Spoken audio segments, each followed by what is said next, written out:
Man, I was just making my final point when that thing went down, and I just noticed.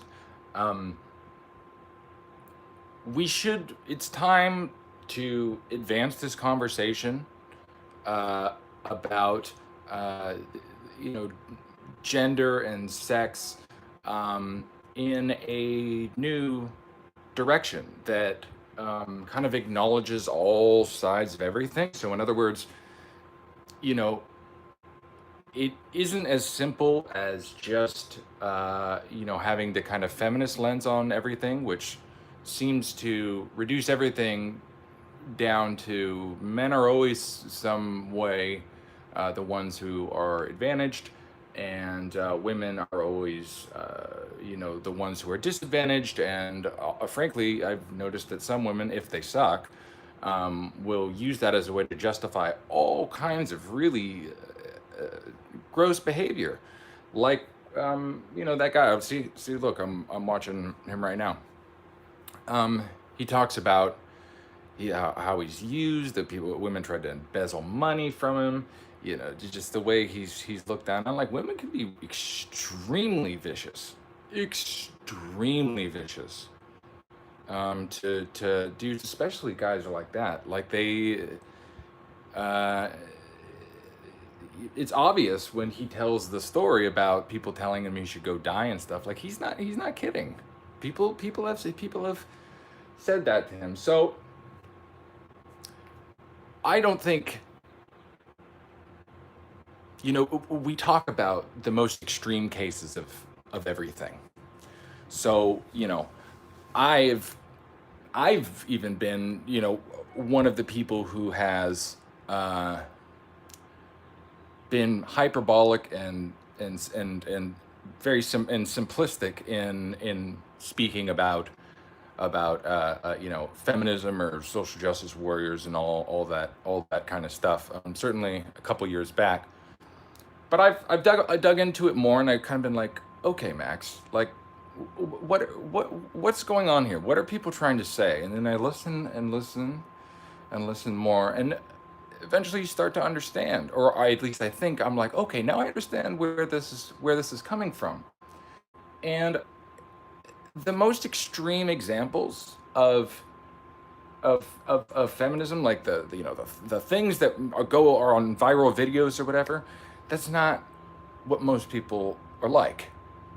There are plenty of people who will use their ideology to act out their resentments, but that's like all across the board.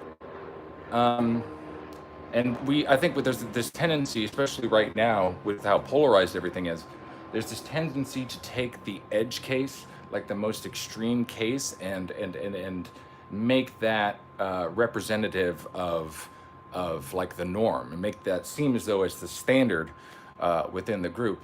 And so, and I just don't think that that's true. Um, so for every particularly resentful and frankly selfish and shitty woman who calls herself a feminist, there are a lot of women who are much more reasonable and decent. And um, I fear that a lot of them are only hearing.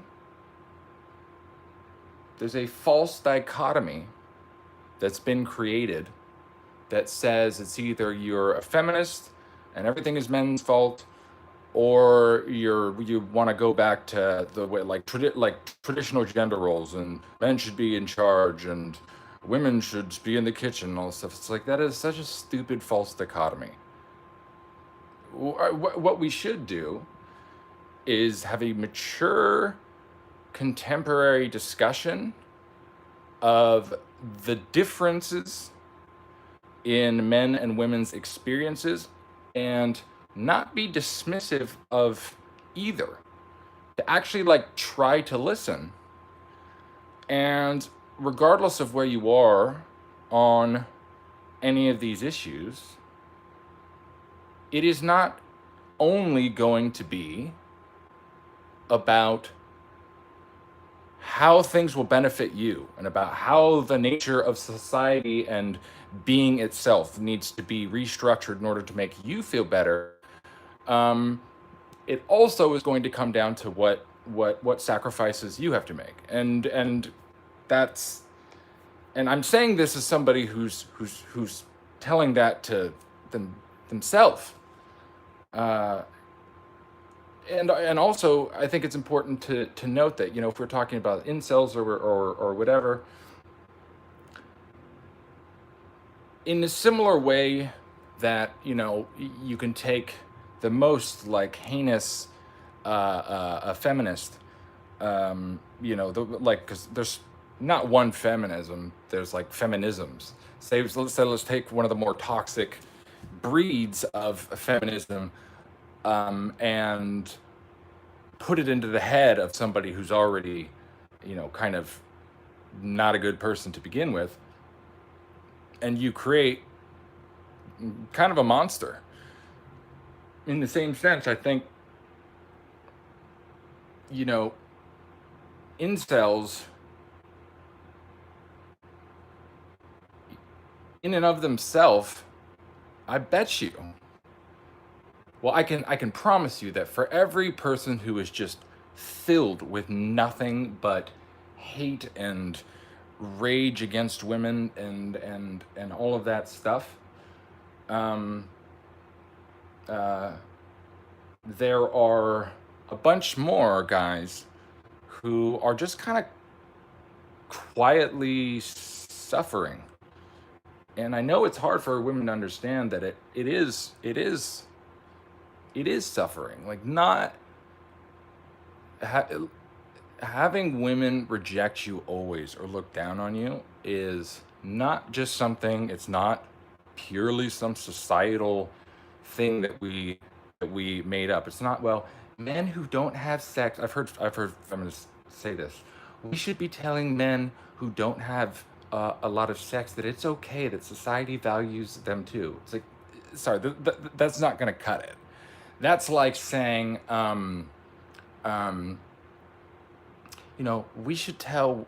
Well, I'm not. Oh, actually, I'm not going to even go there in terms of making an analogy. But there are a bunch of analogies I could make that would immediately be seen as very, very offensive, and rightfully so. But I don't think, because it is a female-dominated ideology that is sort of driving so much of the discussion in terms of gender, and just looking up and sex and gender, and kind of looking at it through this one prism. It allows ideas to exist in the culture that are patently absurd, such as the idea that the reason men feel less valued for not having, for not, you know, getting women, is not because society. It's not primarily because society tells them that. It's like it's like saying that, you know, being starving and not having any food is like, we should tell like people who are starving and like don't get like hardly anything to eat, that they're just as valued as everybody else. We value you. I was like, will you give me some food? Well, no, but we that's my food. But but we value you. And women, see, the thing is that when you don't have open conversations about stuff like this, when you make everything really simplistic, you are leaving men who feel an intense amount of like rage and pain and anger over all this stuff and resentment. Um, you leave the discussion to people you don't want to have leading that discussion, Because if you push that, if you push any and all dialogue about um, uh, involuntary celibates or like whatever, or men who can't get laid, if you push that underground, you wind up having those individuals uh, being led around potentially by the most charismatic, by potentially charismatic sociopaths or charismatic assholes, who are telling them, no, it's all women's fault, and we should force them to have sex with you. That's the idea. It's the same mentality that it's just the other extreme. So what I'm saying is, like, if you want to make the world better for men and for women, uh, who are heterosexual men and women, then the place to start, I'd say, is realizing that in order for there to be good men, there needs to be good women. And in order for there to be good women, there needs to be good men. And all of us have both, we have, duties and responsibilities to one another. And in taking on those duties and responsibilities, which will look different than they did, in generations past. But there are things that we can learn from the past.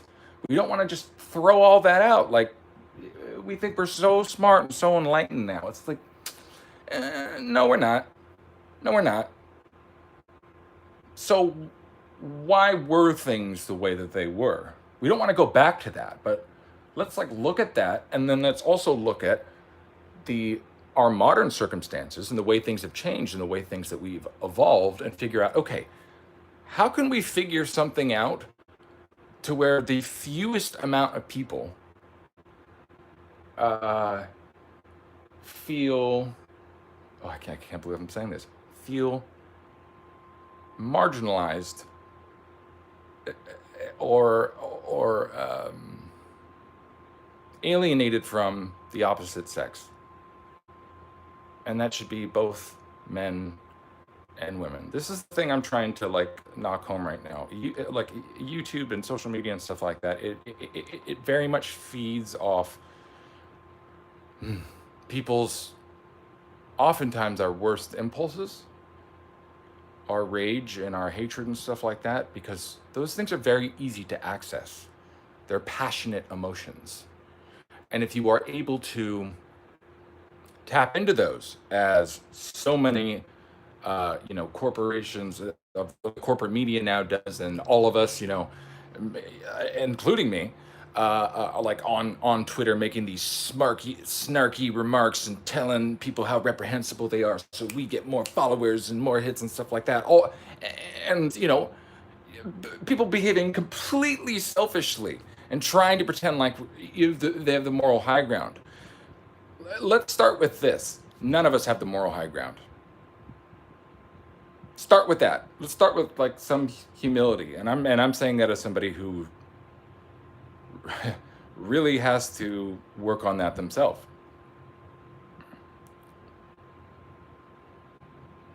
So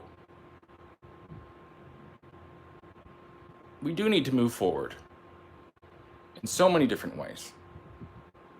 But for Chris Morgan, the bagel guy, I see you, dude. I see your frustration. I understand it. I do think you were pretty over the top there.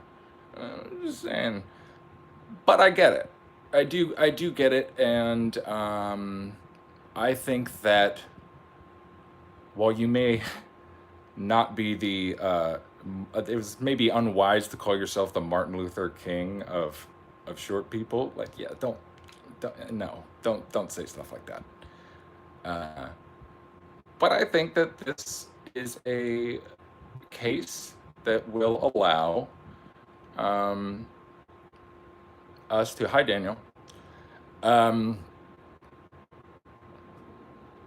will allow us to have a tangible example, a case that we can use as a reference point to begin a much longer, larger, and more important discussion about where we're going as a society in a broader sense. All right, so that stream wound up being actually longer than the first stream, and better, frankly. I just had to warm up a little bit. Anyways, okay. Everybody, I hope you have a good day. Daniel,